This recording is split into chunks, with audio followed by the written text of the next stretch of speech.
시청자 여러분 안녕하십니까? 내일의 코인 권지영입니다. 24시간 동안 굴러가는 우리 크립토 시장, 내일의 코인과 오후장 함께 열어보시면서 내일에 대한 전략까지 세워보시죠. 먼저 우리 시장에 참여하고 있는 투자자들의 심리부터 같이 한번 파악해 보도록 하겠습니다.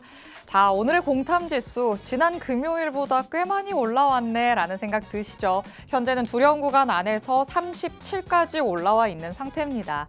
지난주 금요일 방송 보신 분들은 28이었다는 거 기억하실 텐데요. 월요일이 될 때까지 그래도 10포인트 가까이 올라온 모습이 확인되고 있고요. 이제는 두려운 구간 안에서 극도의 공포 구간보다는 중립 구간에 조금 더 가까워졌다라고도 볼 수 있겠습니다. 이렇게 그래도 시장이 조금은 활기를 되찾은 데에는 우리 시장 안에서 가격 상승이 뒷받침이 됐기 때문 아닐까라는 생각 듭니다.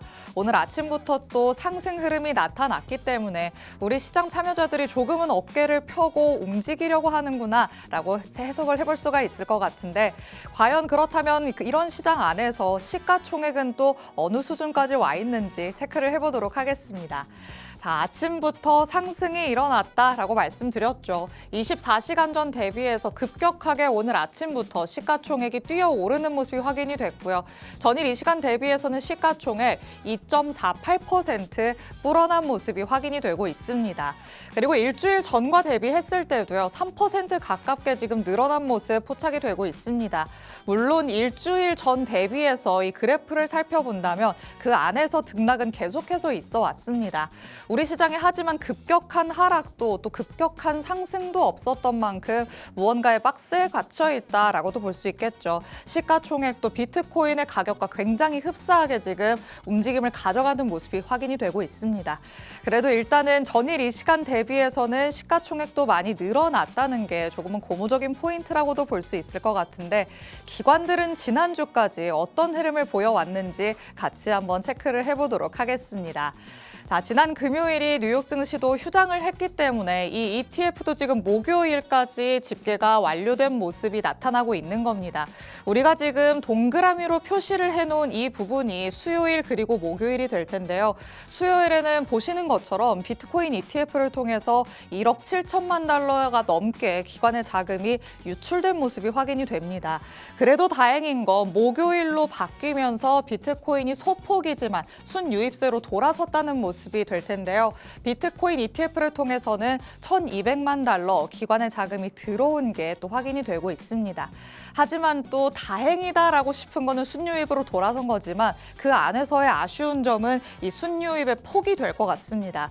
순유출로 돌아섰을 때는 정말 시원하게 뒤도 안 돌아보고 막대가 내려가는 모습이 나타났었는데 오를 때는 굉장히 찔끔 올라가는 모습이죠.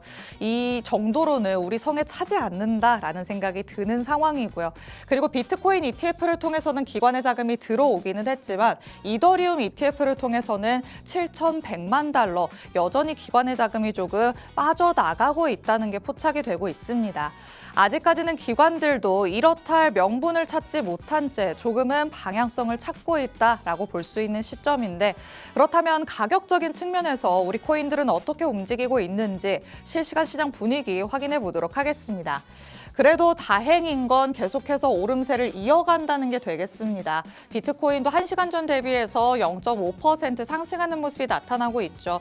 6만 9천 달러를 지금 회복한 모습이기 때문에 여기를 잘 지키고 이제 앞자리를 다시 7로 바꿀 수 있을지는 조금 더 지켜봐야 될 것 같습니다. 이더리움도 2,100달러 위에서 여전히 견고한 흐름 이어가고 있고요. XRP 1.4달러까지는 조금 가졌으면 좋겠다라는 생각인데 아직은 조금 힘이 부족한 모습이긴 합니다. 솔라나도 마찬가지로 90달러를 터치하기도 했었는데 거기서 조금 내려와서 현재로서는 82달러 선에서의 움직임 가져가는 중입니다. 우리 메이저 코인들이 조금 내림세를 보였다가 다시 한번 힘을 내는 모습은 나타나고 있지만 이 박스권의 상단까지 도달하기에는 아직 조금 부족한가 보다라는 생각이 드는 시점에 와 있습니다. 그럼 전문가님이 바라보는 우리 시장은 앞으로 위로 향할 것인지 아니면 여기에서 다시 힘이 빠져서 밑으로 향할 것인지 궁금해지죠. 전문가님의 의견 하나씩 들어보도록 하겠습니다. 잠시 후에 전문가님과 돌아오도록 하겠습니다. 내일의 코인 본격적으로 출발해 보시죠.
내일의 코인 문을 활짝 열어보도록 하겠습니다. 저희가 방송 시간 동안 다양한 투자 인사이트들 제공해드릴 예정이지만요. 저희 방송 시간 50분이 조금 부족하다 느끼시는 분들도 많으실 것 같습니다. 이런 분들 위해서 저희 방송 끝난 직후부터 다양한 정보들 얻어가실 수 있게끔 정보방도 마련해뒀습니다. 하단의 QR코드 저희 방송 끝나는 50분까지 계속해서 나갈 예정입니다. 그 사이에 스캔해서 정보방 안으로 들어오시면요. 저희 방송 시간이 아닐 때도 전문가님의 전략들 24시간 동안 받아가실 수 있으니까 정보방도 적극적으로 활용해 주시기 바랍니다. 자, 그럼 오늘 저와 함께할 전문가님 이제 모셔보도록 하겠습니다. 오늘 차태현 전문가님과 함께합니다. 전문가님 어서 오세요. 네, 반갑습니다. 인사부터 해주실게요. 네, 안녕하세요. 현재 하이크립토에서 전문가로 활동하고 있는 차태현이라고 합니다. 일단 이번 주 시작은 꽤 좋게 시작을 하는 듯 싶습니다. 지난주, 지지난주에 이어서 하락을 하면 시작을 했지만 이번 주는 상승 시작이니만큼 한 주 동안 또 이 상승을 유지할지 혹은 이 상승이 반락을 하면서 하락을 할지 이 부분 좀 한번 이슈 살펴보면서 하나씩 설명드려보도록 하겠습니다. 사실 최근의 흐름을 본다면 우리 시장이 주말 동안에 잠잠했다가도 월요일에 올라가는 경우가 많았고요. 오히려 주말을 앞두고 또 크게 내려가는 모습들도 많았죠. 그렇기 때문에 이번에도 똑같은 패턴인가? 월요일에 오르다가 주 후반부로 갈수록 혹시 또 내려가려나라고 생각하시는 분들 꽤 있으실 것 같은데 과연 이번 주에도 또 한 달을 시작하는 이 주에도 그 패턴이 이어질 것인지 전문가님은 어떻게 바라보시는지 지금부터 의견 하나씩 들어보도록 하겠습니다. 일단 이번 한 주에 중요하게 우리가 살펴봐야 될 건 어떤 게 있는지부터 짚어봐야겠죠. 자, 4월이 됐으니까 또 어떤 지표들이 뒷받침이 될 것인가 이게 중요한 부분일 것 맞습니다. 같은데 사실 긍정적으로 나올 거라고 기대하기는 어려워요. 맞습니다. 지금 전쟁 이슈도 있고 현재 직접적으로 타격이 있는 그런 이슈들이다 보니까 그리고 이번 주에도 상당히 좀 굵직한 이벤트들이 좀 많이 발표가 예정이 되어 있어서 비트코인이 그걸 지금 선반영해서 지금 먼저 올라가고 있는 건지 혹은 지표가 좀 어떻게 나올지 우리가 봐야 될 것 같은데 네. 일단 이번 주 이제 금요일 날 3월 CPI가 발표가 됩니다. 근데 발표 내용은 전년 대비 CPI가 소비자 물가가 있고 근데 중요한 거는 일단 이 코어 가장 여기서도 여러분들이 좀 보셨으면 하는 거는 현재 우리가 전쟁 이슈 때문에 에너지나 식료품이나 당연히 가격의 변동성은 굉장히 클 수 있습니다. 그래서 CPI가 상회를 할 수도 있는데 그래서 저는 여러분들이 이걸 보실 때 당연히 CPI 우리가 수치만 보고 예상치를 상회했다 하회했다에 좀 집중을 하기보다는 여러분들이 식료품이랑 에너지 가격을 저는 보는 게 좀 중요하다라고 생각을 하거든요. 어쨌든 이거는 우리가 전쟁 때문이다라는 걸 알기 때문에 에너지 가격은 우리가 유가나 지금 천연가스나 결국에 오른다라는 건 알고 있기 때문에 우리가 식료품이랑 에너지는 제외하고 나서 우리가 렌탈, 주거비라든지 실생활 여러분들이 이것들을 좀 살펴보시면서 여러분들이 CPI를 좀 보셨으면 좋겠고 그래서 일단 시장 예상은 전년 대비 2.4% 수준입니다. 인플레가 완화가 되는 거냐 아니면 지금 이게 지금 완화가 되는 건가 싶은 그런 여부가 좀 핵심일 것 같은데 네. 여러분들이 인플레가 상해 우리가 쉽게 말해서 2.4%를 넘어간다라고 하면은 금리 인하 기대감이라든지 달러 강세 시장의 리스크라든지 당연히 비트코인의 하방 압력은 있겠지만 어쨌든 만약에 여기서 인플레가 하회를 하게 된다라고 하면은 수치 자체가 낮아지고 있고 그럼 이제 금년 우리가 금리 인하 횟수가 늘어날 수 있음을 또 우리가 힌트를 얻을 수 있는 부분이다 보니까 이번 주 CPI 여러분들이 살펴보셨으면 좋겠고 그래서 다시 한번 강조드리지만 여러분들이 그냥 이번에 나오는 CPI가 수치가 조금 높게 나왔다고 해서 여러분들이 그거는 걱정하기보다는 식료품이나 에너지 가격이 비싸졌기 때문에 이게 반영이 된다라고 하면 높게 나올 수 있으니까 이 부분만 체크하시면 될 것 같습니다. 맞습니다. 사실 4월부터 발표되는 이런 물가 지표에 전쟁의 여파가 조금씩 녹아들 것이다. 이런 건 우리가 좀 어느 정도 예상을 해왔었죠. 그런데 단순히 이 CPI가 나오고 나서 예상치를 상회했다. 여기에 반응을 할 게 아니라 정확히 어떤 카테고리 안에서 물가가 오르는 게 포착이 됐는지 이걸 확인하는 게 가장 중요하다. 전문가님께서 강조점을 짚어주셨습니다. 일단 에너지 가격이 급등했다는 건 모르는 사람들이 없죠. 지금 주유소만 가더라도 기름값이 너무 많이 올라 있는 상태인데요. 이렇게 우리가 알만한 에너지 그리고 식료품 조금은 변동성이 클 수 있는 것들을 제외한 코어 CPI를 조금 살펴보자라고 얘기를 하십니다. 얘네들을 제외를 하고서 다른 원래는 조금 안정적인 모습을 보여줘야 되는 카테고리에서도 오름세가 나타나기 시작했다면 그거는 우리가 확실히 조금 주의를 할 필요가 있어 보이죠. 과연 물가가 전반적으로 오르기 시작한 건지 아니면 진짜 전쟁의 여파 때문에 이 수치만 조금은 겁먹는 수치로 나오는 것인지 여러분이 여기에 중점을 두고 조금 판단을 해보셔야 될 것 같습니다. 우리 시간으로 금요일에 발표된다라고 얘기를 하시니까 변동성 커질 수 있다는 점 유의를 해보시는 게 좋을 것 같고요. 그리고 또 목요일에는 이미 지나간 이벤트지만 3월 FOMC에서 어떤 얘기들이 조금 상세하게 나왔는지 알 수 있는 의사록이 공개가 된다고 합니다. 자, 지난번에는 조금 뜨뜻미지근하게 지나갔다라고 할 수 있는 FOMC였는데 여기에서 어떤 얘기가 나왔는가가 조금 뒤늦게라도 우리 시장에 영향을 크게 미칠 수 있을까요? 네, 그럴 수 있다라고 생각하는 게 이제 3월 FOMC를 우리가 보게 되면은 발표 직후에 시장이 떨어지는 걸 우리가 볼 수 있었습니다. 그래서 FOMC에서 어떤 이야기가 주고갔는지. 근데 여기서도 좀 핵심적으로 여러분들이 보셨으면 하는 건 결국에 점도표입니다. 우리가 이제 이번 연도에 금리 인하가 몇 번이 될 것인가를 예상을 할 수 있는 어쨌든 우리가 금리 경로라고 생각을 하는데 네. 점도표에 대해서도 왜 이렇게 측정을 했고 이런 게 전부 다 공개되다 보니까 근데 여기서 우리가 매파적이냐 혹은 뭐 비둘기적이냐 이런 식으로 나뉘게 될 건데 그래서 일단 점도표 그리고 현재 FOMC 위원회에서는 인플레를 어떻게 평가를 하고 있는지 그리고 현재 경제 상황에서 어떤 리스크가 있는지 이런 의견들이 전부 발표가 되다 보니까 여러분들이 4월 9일 딱 자정이 발표됩니다. 그래서 이 부분 여러분들이 뭐 전부 다 보실 수는 없을 거예요. 뭐 어려우실 거니까. 그래서 이런 것들도 전부 정보방에서 다뤄드리고 있으니까 보시면 될 것 같고 지금 보면은 회의록이 공개가 되고 나서 시장 평가가 매파적이다라고 했을 때는 당연히 우리가 뭐 리스크는 더 우리가 또 좀 짊어져야 되고 시장도 하방 압력이 좀 더 생길 거고 네. 그래서 비트코인이 약세를 할 수 있다.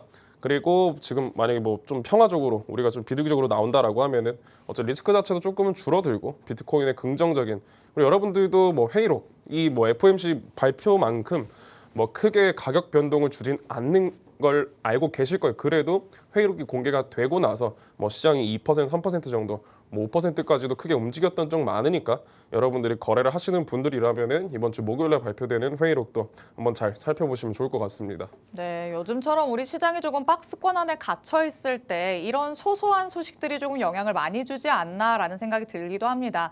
이전에 우리가 오르는 시장 안에서는 호재에 크게 반응하고 악재에는 조금 둔감한 모습이었는데요. 오히려 지금처럼 언제 내려가도 이상하지 않다라는 분위기 안에서는 조금만 안 좋은 얘기가 나와도 여기에 크게 반응을 하면서 깊게 내려갈 확률이 또 높아지기도 합니다. FOMC 의사록 안에서 과연 이 위원들이 조금은 비둘기파적인 스탠스를 가져갔느냐 아니면은 이 안에서 매파적인 얘기가 더 많이 나왔느냐 이를 중점적으로 살펴보시는 게 좀 가장 중요한 부분이 될 것 같습니다. 이번 한 주 동안의 물가 지표도 나오고 연준 위원들의 생각도 들어볼 수 있는 이런 이벤트들이 자리 잡고 있으니까요. 이 주 후반부로 갈수록 역시나 조금 불안하다라는 생각이 들기는 하죠. 이와 관련된 실시간 대응 전략들 정보방 안에서 제공해주겠다고 하시니까 하단의 QR코드 지금 바로 스캔해서 정보방 안으로 입장해 주시기 바랍니다. 자, 이런 이벤트들 말고 또 우리가 잘은 모르고 있지만 매주 그리고 이달 안에는 정말 많은 컨퍼런스들이 열리고 있는데요. 전문가님께서는 어떤 컨퍼런스들이 열리는지 항상 자세히 짚어주고 있으십니다. 자, 이번 주 아니면 뭐 다음 주까지 우리가 조금 눈여겨볼 수 있을 만한 컨퍼런스가 있을까요? 네, 이번 주 우리가 이제 일요일까지 보면은 뭐 꽤 많이 열리고 있습니다. 뭐 미국의 텍사스 그리고 유럽의 로마니아에서도 열리고 있는데 현재 뭐 비트 블록붐 2026 컨퍼런스가 미국 텍사스에서 열립니다. 지금 4월 9일에서 12일까지 행사가 진행이 되는데 현재 여기서는 뭐 마이클 세일러급의 주요 인사들이 그리고 채굴 회사들 어쨌든 여기서도 기업의 어떤 뭐 정체성이라든지 그리고 어쨌든 본인들의 신조 같은 거 우리가 들어볼 수가 있고 그래서 뭐 지금 마이클 세일러급의 그런 CEO들이 나오게 된다라면은 뭐 당연히 뭐 비트코인에 대해서 좋게 이야기를 하겠지만 그리고 지금 이런 컨퍼런스 자체도 미국에서 열리는 만큼 우리가 비트코인 중심의 그 강한 모멘텀을 좀 느낄 수 있는 그런 컨퍼런스이기 때문에 이번 주에 뭐 이런 컨퍼런스가 있구나 정도로 여러분들이 체크를 하시고 비트코인의 뭐 가격의 영향이 갑자기 뭐 심하게 움직인다라고 하면은 어떤 이슈가 있었지라고 생각을 했을 때 이게 있었구나 정도로 생각하시면 될 것 같습니다. 사실 지금 채굴 회사들도 여기에 참여를 한다라고 얘기를 하셨는데 채굴 수익성이 지금 정말 악화돼 있다라는 맞습니다. 얘기들 많잖아요. 혹시나 여기에 참여를 하는 채굴 회사들 중에 앞으로 우리 조금 이런 것들 축소하고 다른 산업으로 넘어가겠다 이런 얘기들이 나온다면 이런 내용들도 우리 시장에 조금 악영향을 끼칠 수 있을까요? 그것마저 희소성이라고 생각을 하고 현재 우리가 반감기도 RWA도 절반 정도 왔습니다. 다시. 그래서 절반 정도 왔기 때문에 우리가 여기서도 뭐 지금 딱 2,100만 개까지가 채굴 양이라고 정해져 있는데 네. 2,000만 개가 채굴이 된 만큼 뭐 기업들의 수익성은 당연히 안 좋을 겁니다. 하지만 그 부분이 저는 희소성으로 작용을 할 수 있다라고 생각을 하기 때문에 이 부분에 있어서는 저는 뭐 딱 그렇게 걱정하지 않아도 될 것 같습니다. 지금 채굴 수익성이 악화되면서 채굴하는 회사들이 점점 AI 쪽으로 넘어간다. 그리고 이 수익성 악화로 인해서 오히려 매도 물량들이 나올 수 있다. 이런 얘기들이 조금 많이 들려오고 있는데 오히려 전문가님께서는 희소성이 그만큼 더 빛을 발한다라고 얘기를 하십니다. 확실히 조금 양날의 검이다라는 생각이 들기는 하는데요. 전문가님이 말씀을 하시는 것처럼 크게 걱정하지는 않아도 될 부분이라고 하니까 여러분도 이런 부분들 참고해 보시기 바랍니다. 그리고 그 다음으로 가져오신 건 또 어떤 다른 컨퍼런스일까요? 네, 뭐 지금 유럽 중동부에 최대 뭐 블록체인 그리고 핀테크 위크 주간 행사가 진행이 됩니다. 4월 6일부터 12일까지 로마니아에서 진행이 되는데 여기서도 뭐 지금 유럽에서도 지금 어떻게 블록체인의 생각을 하고 있는지 이런 뭐 규제 그리고 투자 그리고 파트너십 소식들이 좀 집중이 될 수 있어서 우리가 이제 유럽 그리고 글로벌 시장이 어떤 우리가 생각을 가지고 있고 이런 것들을 좀 참고를 할 수가 있기 때문에 여기서는 어쨌든 우리가 핀테크나 블록체인 여기서는 알트코인 이야기가 많이 나올 가능성이 높습니다. 그래서 여러분들이 여기 참석하는 뭐 알트코인들 그리고 그런 재단들 이런 것들 살펴보시면은 어느 정도 힌트는 얻어갈 수 있지 않을까 생각을 해봅니다.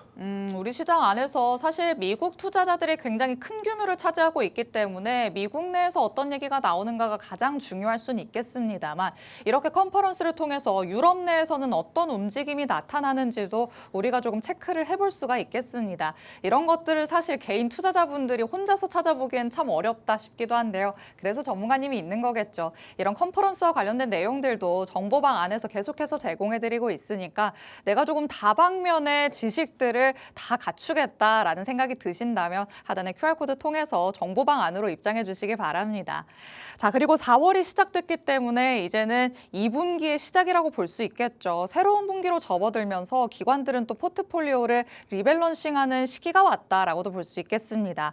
이렇게 리밸런싱이 일어난다면 우리 시장에는 이것도 확실히 양날의 검일 수 있잖아요. 맞습니다. 좋을 수도 있고 안 좋을 수도 있고 그만큼 변동성이 커진다. 이렇게 좀 해석을 해봐야겠죠. 네, 그렇게 보는 게 가장 좋을 것 같고 그리고 자금이 물론 빠져나갈 수는 있겠지만 신규 뭐 투자라든지 그리고 현재 뭐 비트코인의 가격을 본다라고 했을 때 뭐 네. 매력을 느끼는 뭐 기관 투자자들이 새로운 뭐 자금을 유입시킬 수도 있고 그래서 저는 지금 이번에 기관 2분기 포트폴리오 리밸런싱이 그래도 이번 주 중에 그리고 4월 달 중에 조금 중요하다고 생각을 하고 있고 그래서 많은 기관 투자자들이 결국에 뭐 새 분기마다 뭐 비트코인 그리고 뭐 이더리움 뭐 ETF라든지 뭐 디지털 자산을 대부분 재조정을 합니다. 근데 최근에 뭐 ETF 유입세나 이런 거 회복세를 생각을 한다라고 하면 뭐 그래도 꽤 괜찮은 우리가 이슈라고 생각을 해볼 수가 있고 그래서 지금 상승에서도 많은 기관 투자자들 그리고 뭐 ETF 거래자들을 생각을 한다면 지금 시장은 전체적으로 어쨌든 사람들이 공급, 어쨌든 수요도 원하고 있고 그래서 지금 매수세도 늘어나고 있는 만큼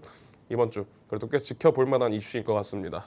맞습니다. 우리가 또 오프닝에서 ETF를 통한 기관들의 자금 흐름 매번 살펴보고 있는데요. 뭐 그 안에서 약간의 변화들이 있기는 하지만 큰 그림 안에서 본다면 기관들의 수요는 꾸준히 이어져 오고 있는 게 지금의 실정입니다. 그렇다면 좀 빠져나가는 기관들이 생기더라도 신규 자금이 유입될 수도 있다. 우리가 조금 반대로 해석을 해볼 수가 있겠죠. 리밸런싱이 어떻게 일어나는지 또 새로운 기관들이 들어와 주는지도 꼭 체크를 해보시기 바랍니다.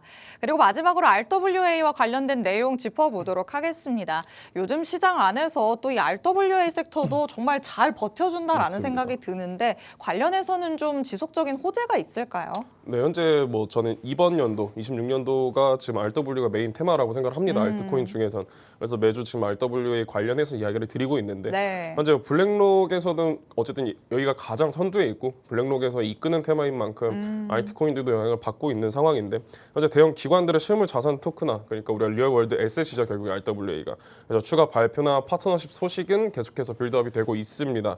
현재 26년에 저는 핵심 내러티브라고 생각을 하기 때문에 여러분들 온도 그리고 뭐 만트라, 링크, 체인링크 같은 이런 코인들 RWA 관련 우리가 알트 코인들은 전체적으로 여러분들이 시장이 조금씩 살아날 때 혹은 알트 코인들이 몇 개가 올라올 때 어떤 코인들이 오르는지 이런 것들 체크를 하시면서 RWA는 이번 주든 뭐 다음 주든 그래서 저는 계속 체크를 해두시는 편이 가장 중요하다고 생각합니다. 네, RWA는 사실 뭐 주식하시는 분들에게도 너무 친숙한 이 용어가 되지 않았을까라는 생각 드는데요. 그만큼 우리 실생활에 조금씩 스며들기 시작했고요. 이렇게 투자를 하고 있는 그 시장 안에서도 각광받기 시작한 지 꽤 됐다라고도 볼 수 있겠습니다. 그런데 여태까지는 조금씩 눈에 띄는 단계였다면 올 한 해 동안에는 정말 급부상할 것이다 이런 얘기들이 많이 나오고 있습니다. 저희 방송에서 오프닝에서 요즘에는 이따금씩 섹터별 흐름까지도 짚어드리고 있죠. 그렇게 살펴봤을 때 RWA가 오를 때는 또 다른 애들보다 잘 올라가기도 하고요. 다른 섹터들이 다 내려갔을 때는 상대적으로 또 선방하는 모습까지 나타나기도 합니다. 이렇게 RWA가 그만큼 체급이 조금 괜찮다라고 볼 수 있기 때문에 이와 관련된 코인들까지도 여러분이 조금 유심히 세심히 지켜보시는 것도 좋은 방법이 될 것 같습니다. 자, 그럼 시장을 둘러싸고 있는 얘기들 나눠봤으니까 이제는 시장 안으로 들어가서 가격적인 흐름도 같이 한번 짚어보도록 하겠습니다. 자, 비트코인부터 같이 한번 살펴볼 텐데요. 비트코인이 오늘 아침부터는 다시 한번 박스권 하단에서 다시 위로 향하려는 듯한 모습이긴 한데 이 상단을 뚫어낼 수 있을 것이냐 이걸 궁금해하시는 분들 많으실 것 같아요. 전문가님의 의견은 어떨까요? 저는 지난주에 이제 월요일에도 시장은 상승할 것이다라고 생각을 했던 만큼 저는 지금 뭐 비트코인 시간이 조금 걸릴 뿐이지 우리가 단기적인 반등 정도는 우리가 기대를 할 수가 있습니다. 근데 여기서 이 반등이라고 했을 때 뭐 우리가 뭐 살짝 반등 나오는 게 아니라 어쨌든 이런 구간까지 좀 올라와 준다라고 하면 비트코인 20% 그러니까 우리가 85,000달러대까지는 충분히 지금은 기대를 할 수가 있는 자리고 뭐 여기서 추가적으로 고점을 돌파하냐 안 하냐의 문제는 지금은 아닌 것 같습니다. 우리가 이제는 여러분들이 인정을 하시겠지만 상승장은 지나갔고 네. 이제 우리가 여기서는 뭐 횡보 그리고 다음 상승을 위한 그런 시장이라고 생각을 해야 되기 때문에 하락장도 그렇다고 아니라고 생각을 합니다. 근데 일단 우리가 주봉상에서 움직임을 본다면 85,000대까지는 아직까지는 생각을 하고 있습니다. 이 앞에서는 어쨌든 하락이 하나가 종결이 됐고 그럼 여기서는 우리가 최소한 반등은 어느 정도 노릴 수 있는 그런 구간인데 그래서 가장 반등이 나오기 1분 구조는 50%에서 60% 정도의 상승이 저는 가장 예쁘다라고 생각을 하는데 여기 있는 유동성 공백까지도 있고 그래서 이 구간을 타겟으로 저는 뭐 스윙 거래하실 분들은 뭐 현물 거래하시는 분들도 이 구간까지만 해도 우리가 뭐 비트코인으로 뭐 10% 이상 수익이 난다라고 하면 그것도 꽤 괜찮은 수익률이니까 지금 비트코인을 우리가 뭐 추세를 이어가면 상승이 나온다 이것보다는 반등이 나올 수 있는 자리라고 생각하시면 좋을 것 같고 그래서 이번 주는 여러분들이 좀 어떻게 대응하시는 게 좋겠냐라고 또 생각을 해보면은 네. 우리가 이 자리 결국에 여기를 이탈을 한번 하고 나서 그대로 반등이 나오기 시작을 했습니다. 여기서도 보면은 결국에 한 번 더 이 자리를 잡아주고 주말간 뭐 금토 뭐 이렇게 횡보를 하는 듯한 움직임을 보여주기도 했지만 결국에 강하게 뚫어내기도 했고 지금 보면은 일단은 하나의 이 추세가 이어졌기 때문에 이 자리에서는 뭐 어느 정도의 되돌림은 나올 수 있습니다. 하나의 추세가 연속이 됐고 그럼 여기서는 되돌림이 나온 이후에 이런 식으로 다시 한번 올라갈 수가 있기 때문에 저는 비트코인은 지금 자리에서는 추세도 전부 돌려놨고 지금 뭐 매수 힘을 보더라도 괜찮은 상승이라서 되돌림이 나오더라도 저는 추가적으로 상승을 할 것 같다. 현재 지금 비트코인의 주요 관점입니다. 지금 비트코인의 가격이 69K 선에서 그래도 왔다 갔다 하고 있거든요. 그럼 되돌림이 나타난다고 하면 한 66에서 67K 정도까지 내려갔다가 그 다음에는 앞자리 8까지 갈 것이다. 이렇게 보시는 걸까요? 네, 뭐 하락이 지금 나온다라고 하면은 여기서 좀 깊게 들어온다고 해도 68에서 67 정도일 것 같고 그래서 올라온다라고 하면은 뭐 당연히 이번 주에 뭐 80K를 넘어가는 그런 상승 나오기 힘들겠지만 지금 당장 우리가 앞자리 7자리로 바꾸고 거기서는 한동안 또 유지를 해줄 것으로 보여집니다. 전문가님께서는 그래도 굉장히 희망찬 긍정적인 전망을 내세워 주셨습니다. 잠깐 조금 더 눌림이 나올 수는 있겠지만 그게 뭐 60K까지 가까이 간다 이런 정도는 아닌 것 같고요. 전문가님의 견해라는 거 다시 한번 기억을 하시면서 67K 선에서는 그래도 반등이 나타날 것이다. 앞자리 7로 올라가서는 그 자리를 조금씩은 유지할 것이다 라고 전문가님이 얘기를 하시니까 이런 부분들도 여러분이 참고하시면서 대응 전략들 펼쳐보시기 바랍니다. 자, 그러면 알트의 대장인 이더리움은 어떻게 움직일 것인가? 비트를 따라갈 것인가? 아니면 디커플링이 될 것인가? 같이 한번 얘기 나눠보도록 하시죠. 자, 비트코인이 그만큼 움직여준다면 이더리움은 더 크게 날아가줬으면 좋겠는데 맞습니다. 더 크게 올라갈 가능성을 품고 있을까요? 네, 저는 지금도 상승 이더리움이 나온다라고 하면은 이더리움이 조금은 더 강하게 나올 수 있다라고 생각을 하고 있고 그래서 지금 4시간 차트를 봤을 때도 뭐 지난주에 상승이 나오고 나서 뭐 이런 식으로 되돌림이 한번 들어오긴 했지만 결국에 다시 한번 올라온 모습인데 우리가 뭐 지금 비트코인 차트를 보더라도 비트코인이 뭐 전 시간 대비 4시간 캔들이 갱신 전에는 비트코인이 조금 더 강했습니다. 근데 네. 지금 상황에서 보면은 이더리움이 조금은 더 강한 모습을 보여주고 있고 그래서 지금도 뭐 주봉에서 뭐 이더리움을 같이 본다라고 하면은 이더리움도 충분히 지금 반등을 뽑아줄 수 있는 그런 구간이고 지난주에도 저는 뭐 지금 당장 상승이 나온다고 하면 비트코인보다는 이더리움이 조금은 더 강할 겁니다. 그래서 이더리움이 상승이 나왔을 때 우리가 뭐 2,600불 그리고 뭐 2,500불 이 정도 선까지는 우리가 충분히 바라봐 줄 수가 있는 그런 구간이다 보니까 여러분들도 뭐 지금 이더리움이 뭐 예전처럼 상당히 뭐 큰 상승이 나온다든지 뭐 그런 큰 변동성이 나오지는 않고는 있습니다. 네. 그래도 지금 자리에서 우리가 어느 정도 회복은 기대를 할 수 있는 자리니까 이더리움은 여러분들이 이번 주에도 보면은 결국 얘도 하나의 큰 상승 추세로 가고 있기 때문에 이 자리를 돌파를 하고 나서 그 다음에 뭐 되돌림이 어떻게 들어오는지 그리고 이더리움은 지금 2,200불이 가장 중요합니다. 이 자리에서 몇 번이고 돌파를 실패를 했기 때문에 그래서 이번 주도 여기를 도달을 할 건데 도달을 하고 나서 밀리는지 혹은 그대로 돌파하는지 여러분들 이 부분 체크를 실시간으로 하시는 게 이더리움을 거래를 하는 부분에 있어서는 가장 중요할 것 같습니다. 비트코인도 사실 되돌림을 생각했을 때는 한 67에서 68K까지는 열어두자라고 하셨었잖아요. 그럼 이더리움도 만약에 같이 밀리기 시작한다면 어느 선까지는 그래도 괜찮은 되돌림 수준이다라고 생각을 할 수 있을까요? 2,080불 정도가 이 자리가 전에 어쨌든 지지가 나와줄 수 있는 그런 구간. 그래서 2,080불 정도를 여러분들이 되돌림이 나왔을 때 한번 잡아볼 수 있는 그런 구간이다라고 생각을 하시면 될 것 같습니다. 좋습니다. 어느 정도 밀리는 모습이 나타나더라도 2,080달러 여기를 지켜주기만 한다면 일단은 그 다음을 노려봄직하다 전문가님이 말씀하시니까 이런 부분들 잘 새겨 들으시면 좋을 것 같습니다. 일단 메이저들이 잘 힘을 내줘야 될 것 같은데 전문가님이 그래도 희망차게 바라보고 있으시니까 조금 안심이다라는 생각 드시죠. 그러면 그 밑을 따라오고 있는 솔라나는 또 어떤지 같이 한번 체크해 보도록 하겠습니다. 자, 요즘에는 솔라나가 영 길을 못 펴고 있는 맞습니다. 시장인데 솔라나도 조금이라도 올라갈 수 있을 만한 뭔가 좀 힘이 남아 있을까요? 네, 그래도 지금 뭐 알트코인들이 뭐 예전처럼 뭐 비트코인 그리고 이더리움의 상승률을 뭐 제치는 이런 상승은 안 나오고는 있지만 지금 자리 자체는 매우 견고합니다. 지금도 보면은 우리가 주봉상에서 이 자리를 봤을 때 뭐 결국에 양봉으로 뭐 꼬리를 위아래로 달긴 했지만 네. 양봉으로 마무리가 됐고 그래서 4시간 차트로 좀 내려가서 우리가 어쨌든 추세는 아직까지 아래로 털리지 않았다라는 걸 봤으니까 그래서 네. 지금 자리에서 보면은 사실 뭐 움직임도 결국에 큰 하나의 이런 박스 안에서 놀고 있는데 근데 이 자리를 지금 하단에서부터도 뭐 돌파를 뭐 이탈을 하려고 하고 있지만 결국에는 다시 상승 되돌림이 나오고 있다는 점. 지금 자리에서도 지금 솔라나 같은 경우 여기서 뭐 앞에서 내려오던 이 하락을 결국엔 지금 올라오면서 잡아주고 있는 상태이다 보니까 그래서 지금 반등은 나올 수 있는 자리라고 생각을 하고 있고 근데 결국에 지금 알트코인의 변동성 자체가 너무 줄어서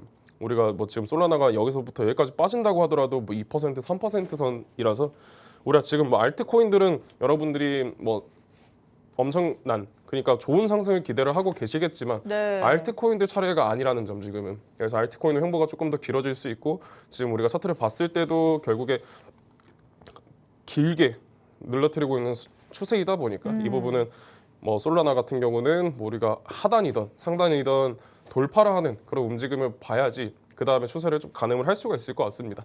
지금은 그냥 길게 횡보 중이다라고 생각하시면 좋을 것 같습니다. 그런데 지금 차트를 조금 다시 크게 조금 키워서 봤을 때는요. 직전 네. 구간까지 나타났었던 횡보 그 이전에도 횡보 구간이 있었잖아요. 그때도 이러다가 되돌림이 나오고 올라가는 거 맞습니다. 아닌가라고도 볼 수 있었는데 네. 결과적으로 놓고 보면은 베어 플래그였단 말이죠. 네, 그죠. 이번에도 베어 플래그가 될 가능성이 있다고 봐야 되는 건지 아니면 이번에는 진짜 조금 올라갈 가능성이 더 큰 건지요. 현재 전 비트코인이랑 뭐 이더리움 그리고 방향성을 봤을 때도 당장은 하락할 만한 그런 자리는 또 아닌 것 같고 그래서 이때랑 우리가 이제 1월 달이랑 그리고 지금 4월 달이랑의 그런 구간 자체가 조금은 다르다 보니까 시장 상황이 지금은 우리가 어느 정도 뭐 지금 미국이랑 이란의 뭐 휴전 45일 휴전 협상 이야기도 있으니까 이 부분을 봤을 때 시장 상황 자체는 다르다. 그래서 여러분들도 이 부분 체크하셔 하시고 봤을 때 저는 뭐 지금은 배역 플래그는 아니지 않을까라고 오, 생각을 해봅니다. 좋습니다. 사실 이전 차트와 비교해서 보시는 분들이 정말 많으실 텐데 이전에도 지금이랑 거의 비슷했지 않았냐. 결국에는 내려갔었다. 이렇게 결론 지으신 분들도 많으실 것 같습니다. 하지만 그때와 지금은 차트 간의 모습은 비슷할 수 있을지언정 상황이 다르다. 전문가님께서 말씀하시죠. 상황이 다른 만큼 올라갈 가능성도 커졌다. 전문가님께서는 이렇게 바라보고 있으시니까요. 조금은 긍정적으로 내다보셔도 좋을 것 같습니다. 자, 그럼 메이저 코인들 가운데 마지막으로 XRP 같이 한번 짚고 넘어가 보도록 하겠습니다. 자, 여태까지는 그래도 긍정적인 결론들이 잘 맞습니다. 나왔는데 XRP는 긍정일까요? 부정일까요? 이제 XRP도 사실 저도 뭐 정말 뭐 좋게 보고 싶고 뭐 그냥 뭐 감정을 다 제외하고 보더라도 지금 투자자들이 관심이 없는 코인인 것 같습니다. 오. 리플 자체가 지금 거래량도 보면은 지금 변동성도 보더라도 예전 같을 때 뭐 이더리움이나 뭐 지금 비트코인 이 정도의 상승 반등을 보여줬다라고 하면은 네. 사실 날봉으로 보더라도 5% 10% 이런 상승을 뭐 보여줬던 코인이기도 한데 지금 보면은 뭐 0.6% 하루에 결국에 이런 변동성을 가지고 있기 때문에 거래 대금은 늘어난다고 하지만 현재 시장 변동성 자체가 너무 없다 보니까 그리고 지금 리플 같은 경우는 뭐 신규 투자자보다는 어쨌든 기존에 거래하셨던 분들이 계속해서 뭐 맞아요. 거래를 하고 이런 식으로 움직이다 보니까 사실 좀 많이 죽은 코인이지 않을까. 그래서 지금 뭐 우리가 이런 차트를 지금 보더라도 직전에 뭐 지금도 모든 알트 코인들이 변동성이 없는 건 맞지만 뭐 솔라나라든지 그리고 뭐 다른 뭐 메이저 코인들 뭐 BNB라든지 이런 코인들보다도 변동성이 없습니다. 지금은. 그래서 우리가 거래를 했을 때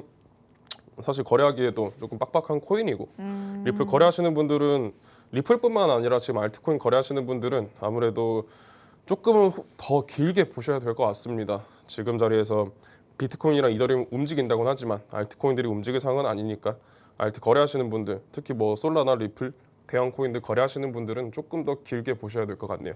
맞습니다. 사실 요즘에 우리가 거래소 어플을 켜봤을 때 가끔씩 날뛰는 코인들이 있죠. 이런 코인들을 보면서 왜 내 코인은 그대로일까라는 생각을 하실 것 같은데 오히려 전체 시장 안에서 놓고 보면 그렇게 슈팅이 나오는 코인들이 극소수다라는 거를 꼭 기억을 하셔야 될 것 같습니다.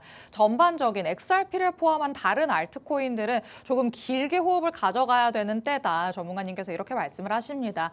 XRP 보유하고 있으신 분들이라면 정말 답답하시리라는 거 알고 있지만요. 아직까지도 조금 때를 기다려야 할 시기다라는 점을 기억을 하시면서 향후의 대응 전략들 정보방 안에서 전문가님 통해서 꼭 챙겨가 보시면 되겠습니다. 자, 이렇게 우리가 조금 짚어볼 수 있는 이슈들 그리고 실시간 시장 분위기까지 살펴봤습니다. 잠시 후에 저희는 돌아와서 전문가님 통해서 교육도 한번 들어보도록 하시죠. 잠시 후에 만나보도록 하겠습니다.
내일의 코인과 함께하고 계십니다.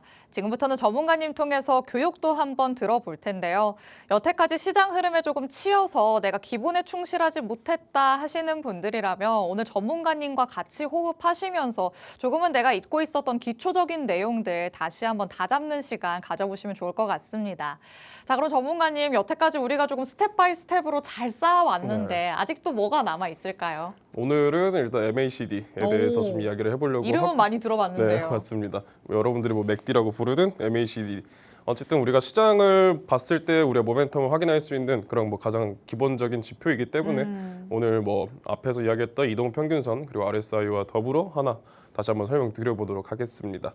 자, 그래서 지금 차트를 이제 우리가 이런 지표들을 봤을 때 여러분들이 어느 지표가 있는지 그리고 뭐 이 지표는 어떤 역할을 하는지 그리고 MACD가 여러분들이 뭐 헷갈리 하시는 분들도 가장 많은 지표 중에 하나이기도 합니다.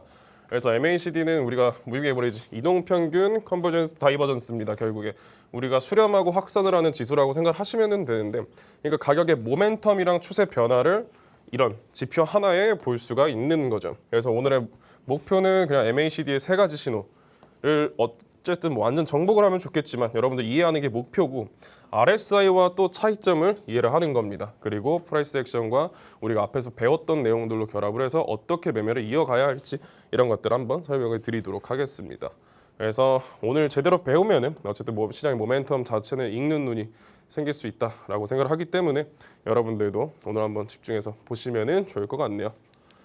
자, 그래서 일단 MACD 구조를 이해를 해야 됩니다. 여러분들이 세 가지의 핵심 신호를 이해를 하셔야 되는데, 기본 설정은 12 그리고 26 그리고 9 이 순서로 설정이 되어 있을 겁니다. 지표 자체에. 그래서 이거를 사실 바꿀 필요도 없고 뭐 이거 뭐 특별한 뭐 비법이라든지 그런 뭐 숫자 자체는 없기 때문에 기본 설정되어 있는 12, 26, 9로 설정을 해주시면 되고, 그래서 MACD 선이랑 그리고 시그널 선이 크로스가 되는지 이거를 우리가 이해를 해야 되는데, 이거를 그리고 두 번째는 제로 라인 크로스. 어쨌든 숫자를 기준으로 0이 되어 있는 이 크로스를 여기를 위에 올라가는지 내려가는지 이런 것들을 여러분들이 이해를 해야 되고, 세 번째는 히스토그램입니다. 히스토그램은 막대기가 커지는지 작아지는지 이런 것들을 오늘은 이해를 해야지 세 가지의 핵심 신호를 좀 종합해서 어떻게 매매를 하는지 설명을 드리도록 하겠습니다. 그래서 지금 보면은 이게 여러분들 MACD 지표입니다.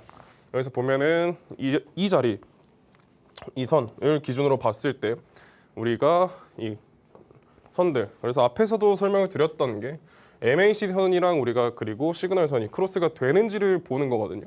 그래서 여기서 봤을 때 여기서 이런 구간들에서 골든 크로스가 되는 구간들, 크로스가 되는 구간들, 그리고 여기서는 하향 돌파, 데드 크로스가 되는 이런 라인들을 좀 보면은 우리가 지금 시장의 추세가 변경이 되려고 하네를 우리가 체크를 할 수가 있는 거고, 두 번째로는 우리가 제로 라인 크로스, 그러니까 제로 라인 위로 이 선을 기준으로 봤을 때 여기를 지금 올라가고 있는지 내려가고 있는지 이런 것들을 먼저 체크를 한다. 그러면은 우리가 앞에서 봤을 때 먼저 또 추세가 꺾이는 거를 확인을 할 수가 있고, 세 번째 히스토그램입니다. 히스토그램, 이 막대기, 이 막대가 커지고 있는지 낮아지고 있는지 이런 것들을 여러분들이 오늘 체크를 하실 건데, 그래서 이런 것들을 하나하나 좀 천천히 설명드리도록 하겠습니다. 그래서 지금 보면은 MACD에서도 보면 결국에 다이버전스라는 게 가장 중요합니다. 우리가 앞에서도 봤지만 MACD, D가 어쨌든 다이버전스인데 여기서는 우리가 불리시 다이버전스, 그러니까 강세 패턴이랑 그리고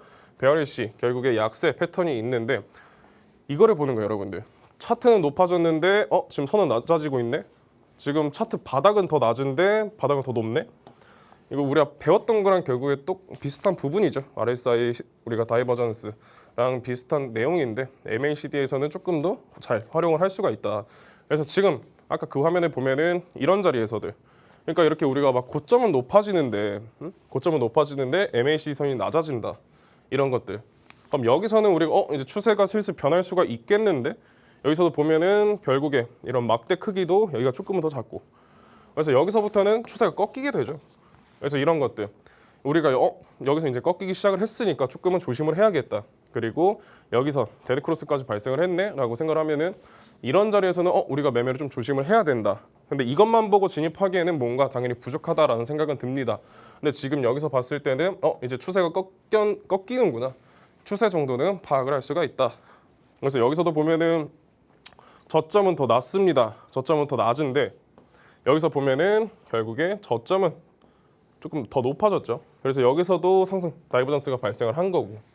그래서 이런 구간들이 여러분들이 매매하다 보면은 굉장히 많이 나올 겁니다. 그래서 이런 자리들 꼭 체크를 하시길 바라고. 그래서 다이버전스는 이렇게 좀 이해를 하시면 된다. 뭐 다이버전스는 제가 이전에도 RSI 때 이야기를 드렸기 때문에 이 정도로만 체크. 그리고 여러분들이 MACD를 사용을 한다라고 하면은 근데 결국 이것 하나만으로 거래하기에는 정말 뭐 거짓 신호도 굉장히 많습니다. 그래서 저는 어쨌든 무슨 지표를 사용을 하든지 여러분들이 기본적인 그러니까 지표에만 의존하는 것이 아니라 우리가 뭐 차트 상에서 지지가 어디이고 추세가 어떻게 진행이 되고 있고 이런 것들을 우리가 사용을 해야지 그래 조금은 더 우리가 적중률이 높은 매매를 할 수 있게 될 겁니다. 그래서 첫 번째는 MACD 제로 라인을 상승으로 우리가 이제 크로스하고 그리고 그 다음에는 POS 어쨌든 추세 지속이죠. 이게 발생을 했는지 체크. 그러면은 추세 지속이 됐네. 그럼 여기서 우리가 매수 혹은 포지션을 가져가는 겁니다. 반대로도 우리가 제로 라인을 하향으로 돌파를 했다. 근데 지금 추세 자체도 아래로 꺾였네. 이렇게 되면은 우리가 지금 추세가 연속이 되는구나. 여기서도 모멘텀이 확인이 되는구나. 이렇게 생각을 한 다음에 우리가 뭐 매도, 현물 종목 매도라든지 우리가 포지션으로 들어갈 수가 있게 되는 거죠. 그래서 두 번째는 우리가 MACD 다이버전스를 활용을 하면서 그리고 우리가 오더 블럭을 찾아보고 여기서 긴 꼬리 캔들이 나온다? 그러면은 이제 반전될 수 있겠구나.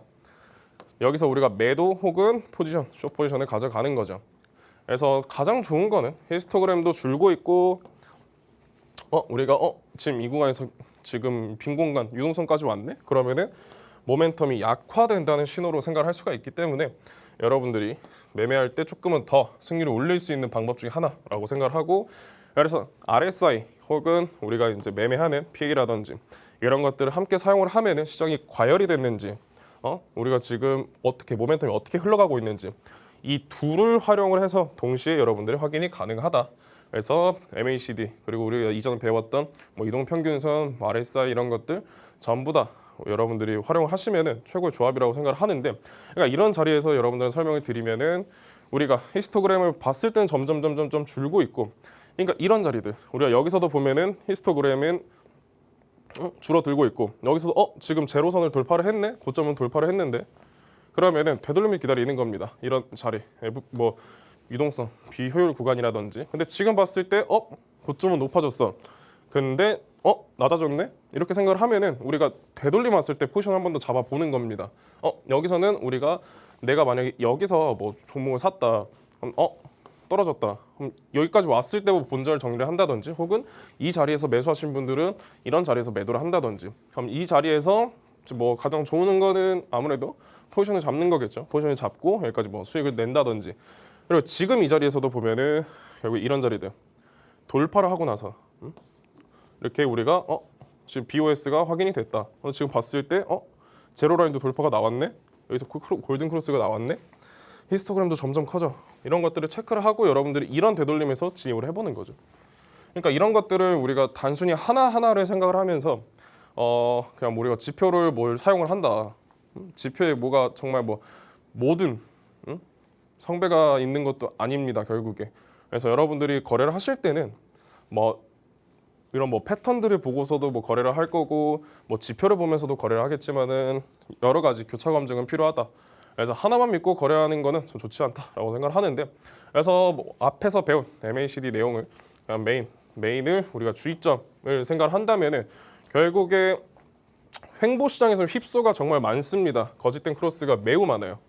그래서 여기서는 여러분들 ADX라는 지표나 혹은 우리가 이제 뭐 PE라든지 이런 것들 함께 사용을 하시는 거를 추천을 드리고요. 근데 웬만하면 횡보 시장에서는 여러분들이 이 지표는 그렇게 신뢰하지 않는 것이 좋다. 횡보에서는. 그래서 두 번째 때는 우리가 강한 추세에서는 다이버전스가 늦게 나올 수가 있습니다.